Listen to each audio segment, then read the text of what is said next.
Hi everyone, Comic Reviewer here.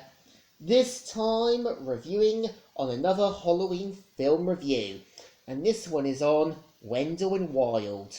Now, as you know, Wendell Wild is a 2022 stop-motion animated horror comedy film, which was directed by Henry Selick, who gave us films like Nightmare Before Christmas, James and the Giant Peach, Monkey Bones, as well as Coraline.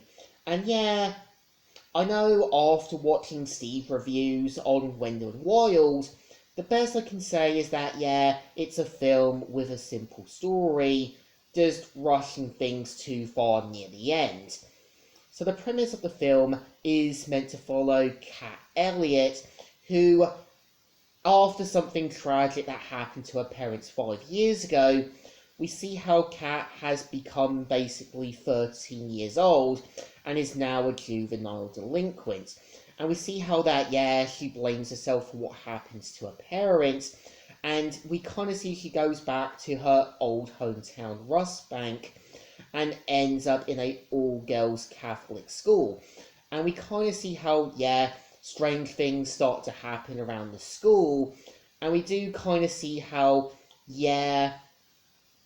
basically, after kind of being manipulated by two demons, Wendell and Wild, we kind of see how Kat will do anything she can to get her parents back, as well as basically getting help from one of her newfound friends, Ro, who is basically a transgender boy. And I think what they get right with Ro's character is actually showing that he wants to be seen and accepted for the person he once was. And it's clear that, when he did try to be friends with basically Sabone and her friends, it's clear that he accepted that was his old life and his new life is what he is now. And I kind of think what the film does actually get right at is actually showing Wendell and Wild actually wanting to do anything they can to have their newfound theme park built. And you do see how, their demon father is against the idea. And you can kind of tell Buffalo Blazer isn't really a badly written villain. He is meant to be a little kind of expecting his two sons to worship the ground he walks on. He kind of sees his theme park as a bit more superior. And we do kind of see how, Wendell and Wild do get manipulated by the Clanstons to build their newfound prison. And I think what they get right with Lane Clanston, as well as his wife, they're quick to do murderous, evil things to keep their seat in power. And you do see how Sabone actually does show signs that even she's starting to question her parents' method. I think what the film is actually trying to do is show the premise of making choices and how it can affect, push, or make something a lot better.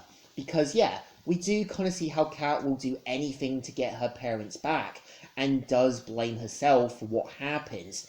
And of course, does find more of a connection with Ro more than Sabone. So of course, you can tell both Kat and Ro are meant to be outcasts, and they both kind of accept the kind of lives they've taken. I think what they also get right with Wendell and Wild is how they're able to be manipulated by the Clanstons so they can bring back the past town founders to build their newfound prison. And we do see how Wendell and Wild slowly start to realise their mistakes and try to set things right. And we do kind of see how, Kat has to put on this tough girl persona. She has to be this tough as nails hell maiden. But when we do see her with her parents, she lets go of that old mask and goes back to the kid she once was. I think the problem that the film has is actually near the end, where it tries to forcibly redeem the caretaker despite not having much to do with him. And you kind of see how the last few seconds feel like this giant last minute battle, this giant last epic thing. And I think it was a combination of the lockdowns, trying to get a story done and trying to kind of ram everything in at the last moment.